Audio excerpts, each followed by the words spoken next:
Hello everyone! So recently there was a pretty hefty PTR update which includes a lot of changes for a lot of characters, and the one that I'm most interested in is the Torbjorn buff. Also, this is the PTR update, so what I'm saying could be obsolete in about a day or so take what I say with a grain of salt, and if this video becomes outdated, you just discount what I'm saying. Now, there are two main buffs that we saw him get.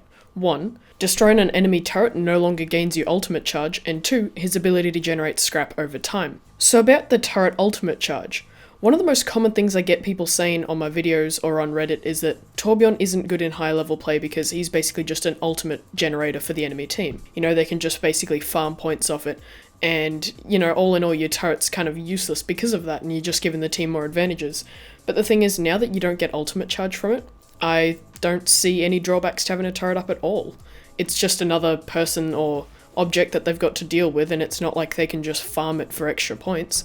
So I honestly think that this is a really good change because now there are absolutely zero drawbacks to having a turret up, and it's just a bit of extra damage, so I think this could see Torbjorn become a lot more prominent in higher level play. Well, maybe not higher level play, but at least in competitive play. So another really interesting change is that he was now given the ability to generate scrap automatically at 2 scrap per second. And this is a pretty big change. This means that he can get 100 scrap in 50 seconds. So in a minute, you've already got 2 armor packs for everybody, at least. And that's if you're just sitting back and not going around and collecting scrap. Although the amount of scrap that you do collect has been reduced to 40, I think. Now, this could mean a couple of behavioural changes within Torbjorn players. You might remember if you played TF2 that there was, you know, the gibbous engineer who would sit behind his turret nest and just constantly hit it with a wrench to keep it healed. And I think now that we can generate scrap automatically, this could promote that behaviour within games where people are playing Torbjorn. There's no reason for them to be going out onto the battlefield unless they want to get their scrap back quicker.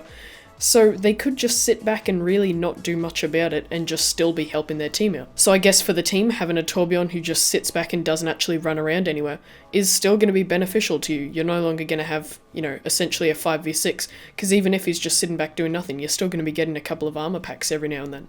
On the other hand, I would see this as being a buff to Torbjorn's survivability.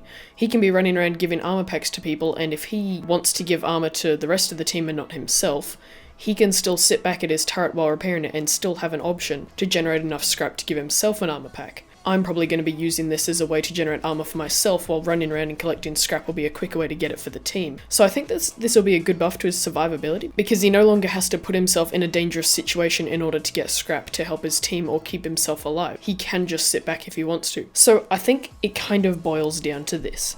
For the team, it's going to be a big buff, because whether your Torbjorn likes to sit back and do nothing, or whether your Torbjorn likes to run around and use his rivet gun to get kills, you're still going to be getting armor either way. An extra 75 health every 25 seconds, that's a big change. So I'm really happy about this buff, honestly, because I think it promotes every style of playing Torbjorn, increases his survivability, and is also just a nice change to see. And the fact that you no longer gain ultimate charge from destroying his turrets really means that he could see a comeback in the high level plays and competitive plays, because now there are no drawbacks to having a turret. Even if it's just level 1, that's still not going to give the enemy team 10% of their ultimate. You could be running around dropping them like they're mini sentries from TF2, and it wouldn't matter. You're not feeding them ultimate charge, it's just going to be harassing them and annoying them and slowing them down. So those are my thoughts on this buff. I guess we'll have to see how it plays out, really, because obviously the update's only been out for a couple of days, or maybe a week by the time this video's up. But I still think that it's a great buff, and I'd love to see how this turns out, and I'm sure that we'll see a lot of new people playing Torbjorn, and we'll see a lot of different playstyles to play in Torbjorn. That's pretty much it for this quick update video, and I'll see you all next time. See ya!